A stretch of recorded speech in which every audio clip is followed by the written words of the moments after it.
Hello everyone, students. Our next topic is consequences of Newton's second law. Consequences of Newton's second law क्या है बच्चों? ये देखिए, ठीक है, कि अगर बात करते हैं परिणाम, सेकंड लॉ के परिणाम, ठीक है, नतीजे क्या है कि अगर no force required for the uniform motion along straight line, second law ने हमें ये बताया कि इस यूनिफॉर्म मोशन के लिए हमें किसी फोर्स की जरूरत नहीं होती। क्यों? सेकंड लॉ क्या हमारा F इजिकल टू क्या होता है, ma होता है, ठीक है। और यूनिफॉर्म मोशन में अगर बात करें एक्सेलरेशन का, तो एक्सेलरेशन किसके इक्वल होता है, जीरो के इक्वल होता है। इसका मतलब F इजिकल टू क्या हो जाएगा, zero. It means no force required, no force required, ठीक है। तो यानी कि क्या हो जाएगा, no force required for uniform motion. Second law ने हमें क्या बताया, no force required for uniform motion. Second है हमारा, ठीक है, कि acceleration motion is always due to the external force, ठीक है, कि एक्सेलरेटेड जो मोशन होता है, एक्सेलरेटेड मोशन, ठीक है, एक्सेलरेटेड मोशन की अगर बात करें, मोशन की अगर बात करें, ठीक है, तो उसके लिए हमें हमेशा किसकी जरूरत होती है, एक्सटर्नल फोर्स की जरूरत होती है। किसकी जरूरत होती है बच्चों, एक्सटर्नल फोर्स। यानी कि एक्सेलरेटेड मोशन के लिए एक्सटर्नल फोर्स की क्या होती है, जरूरत होती है। ये हमें किसने बताया, न्यूटन सेकंड लॉ ने। क्यों? क्योंकि यूनिफॉर्म मोशन के लिए फोर्स की जरूरत नहीं होती। अगर हमने एक्सेलरेशन करना है उसमें, तो एक्सटर्नल फोर्स की जरूरत होगी। और एक्सेलरेशन फोर्स क्या कर सकता है, एक्सटर्नल फोर्स क्या कर सकता है, चलते हुए ऑब्जेक्ट को रोक सकता है, रुकी हुई को चला सकता है, और किसी भी ऑब्जेक्ट की डायरेक्शन को बदल सकता है, ठीक है। मेजरिंग फॉर द फोर्स, यानी कि न्यूटन सेकंड लॉ की कॉन्सिक्वेंसेस है मेजरिंग फॉर फोर्स। हम क्या कर सकते हैं, कोई फोर्स मेजर कर सकते हैं, ठीक है। क्या कर सकते हैं, मेजरिंग फोर्स को क्या कर सकते हैं, मेजर कर सकते हैं। किस प्रकार से, कि हमारे पास फार्मूला है F इजिकल टू किसके इक्वल है, ma के इक्वल है, ठीक है। और यहां से अगर एक्सीलरेशन की बात बोलें, तो एक्सीलरेशन क्या होता है, dv बाई क्या होता है, dt होता है, dv बाई dt, ठीक है। तो इसका मतलब क्या हो जाएगा कि by knowing the velocity and the time, knowing mass, we calculate the force, ठीक है। कि अगर हमें वेलोसिटी, टाइम और मास का पता चल जाए, तो हम किसको कैलकुलेट कर सकते हैं बच्चों, हम मास को, फोर्स को आसानी से कैलकुलेट कर सकते हैं। उसके बाद अगर हम फोर्थ कॉन्सिक्वेंसेस की बात करें, तो फोर्थ है हमारा कंसेप्ट ऑफ इनर्शियल मास, ठीक है। ओके, इनर्शियल मास के कंसेप्ट की अगर बात करें कि बॉडी में कितना मास है, वो भी हम क्या कर सकते हैं, डिटरमाइन कर सकते हैं। किससे, सेकंड लॉ की कॉन्सिक्वेंसेस से, ठीक है। तो F इजिकल टू हमारे पास क्या होता है, ma होता है। क्या होता है, ma। इफ यदि एक्सेलरेशन क्या हो बच्चों, यूनिटी हो, ठीक है, तो यानी कि mi किसके इक्वल हो जाएगा, फोर्स के इक्वल हो जाएगा। यानी कि इंटरनल जो मास है मैग्नीट्यूड में किसके बराबर हो जाएगा, इनर्शियल जो मास है वो मैग्नीट्यूड में किसके इक्वल हो जाएगा, फोर्स के इक्वल हो जाएगा। क्या हो जाएगा, फोर्स के इक्वल हो जाएगा, इस प्रकार से, ठीक है। ओके, और हम यहां से अगर फोर्स हमारा क्या हो जाए, कांस्टेंट हो जाए, फोर्स क्या हो जाए, कांस्टेंट, तो हम पाएंगे कि जो एक्सेलरेशन होता है वो इनवर्सली प्रोपोर्शनल होता है किसके, मास के। इनवर्सली प्रोपोर्शनल होता है कांस्टेंट फोर्स के ऊपर एक्सेलरेशन किसके, मास के, ठीक है। अब हमारा नेक्स्ट जो टॉपिक है वो है इंपल्स। क्या है वो, इंपल्स, ठीक है। इस टॉपिक को अच्छे से समझ लेना बच्चों। Impulse is a most important topic, ठीक है। इंपल्स, ठीक है।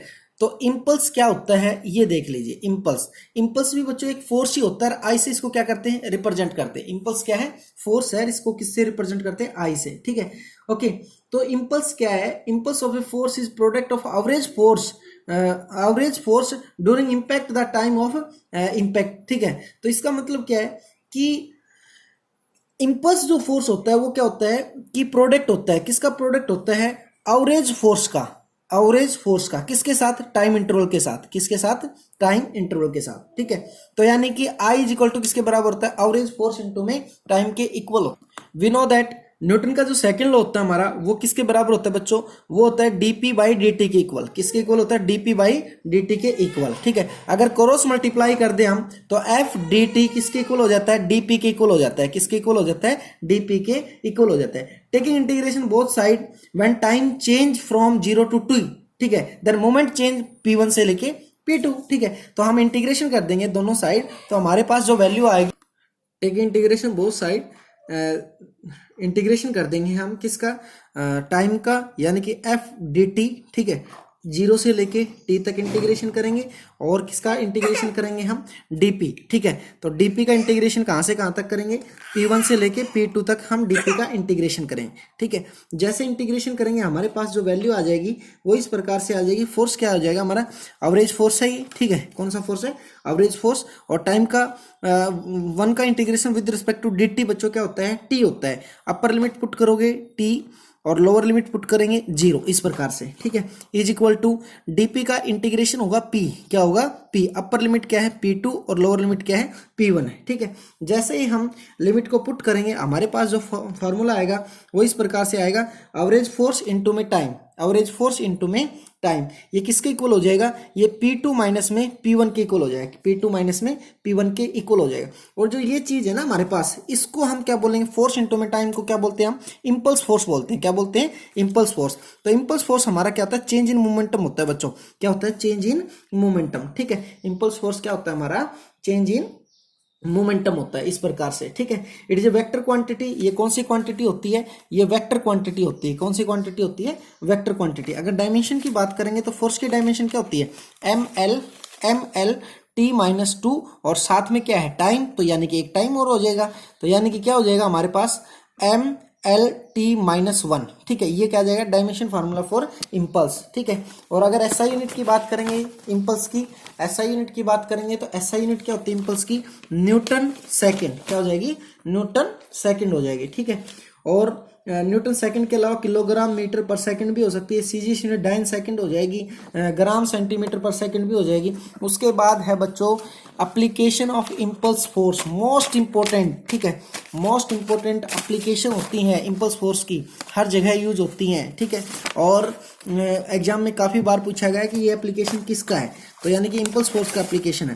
तो application of impulse force, application of impulse force, impulse force, impulse force का एप्लीकेशन, ठीक है। बारी बारी से हम इन एप्लीकेशंस के बारे में पढ़ेंगे। सबसे पहला जो एप्लीकेशन है बच्चों वो इस प्रकार से है कि एप्लीकेशन ऑफ इंपल्स फोर्स, एक सेकेंड।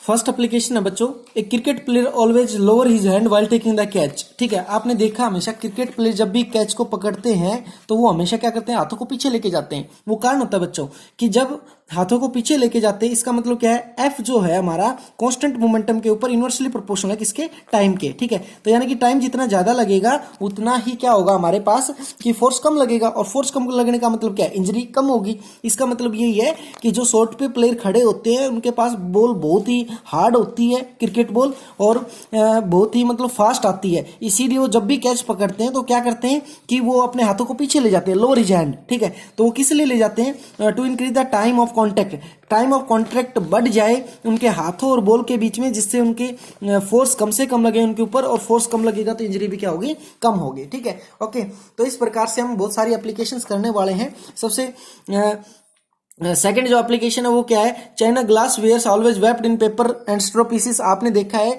कि जो मूर्तियां आती हैं, ग्लास का सामान आता है, और मतलब जो भी मिट्टी का जो भी सामान आता है वो किससे लपेटा हुआ होता है, हमेशा स्ट्रॉ पीसेस से, या फिर थर्मोकोल शीट से, या फिर पेपर्स में वेप्ड होता है, लपेटा हुआ होता है। कारण क्या होता है बच्चों, ताकि वो एक दूसरे से टकराएं तो क्या लग जाए, कुछ टाइम इंटरवल लग जाए उनके बीच में, और टाइम ऑफ कॉन्टैक्ट अगर बढ़ जाएगा तो आपको पता है फोर्स क्या हो जाएगा, कम हो जाएगा। फोर्स कम हो जाएगा तो डैमेज के चांस क्या रहेंगे, कम रहेंगे। इसीलिए इलेक्ट्रॉनिक्स का जितना भी सामान होता है सभी में थर्मोकोल शीट लगी होती है लास्ट में, वो इसलिए लगी होती है ताकि इसकी जो पैकिंग की जाती है या फिर लोडिंग की जाती है, लोडिंग से अनलोडिंग की जाती है, और फिर बाद में एक पर्टिकुलर जगह पे गोदाम में रख दिया जाता है, उसमें डैमेज ना हो, ठीक है। उसके बाद the vehicles are bus, car, scooter are provided with shockers. जितने भी आपने देखे हैं कि जो भी मतलब व्हीकल्स होते हैं, लग्जरी व्हीकल जितने भी होते हैं उनमें सॉकर्स बहुत अच्छे होते हैं, और सोकर अच्छे हैं इसीलिए हम उनमें बैठना पसंद करते हैं। क्यों, क्योंकि उनमें झटका नहीं लगता, हमारे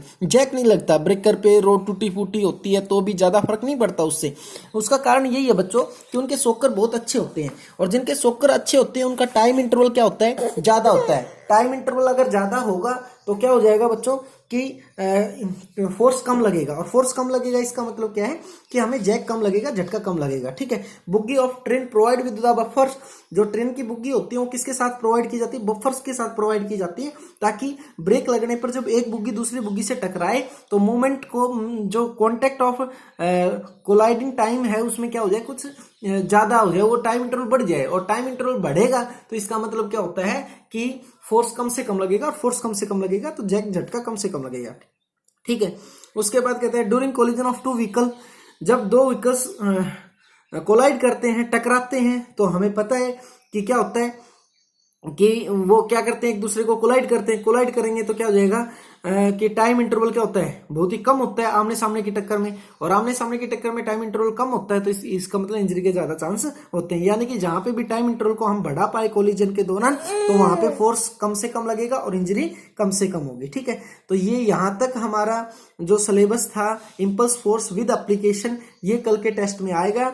बच्चों आपने अच्छे से अच्छी तैयारी करनी है इससे रिलेटेड, और टेस्ट के लिए बिल्कुल तैयार रहें, ज्यादा से ज्यादा बच्चे टेस्ट दें, ताकि मतलब एक अच्छा माहौल बन जाए बच्चों।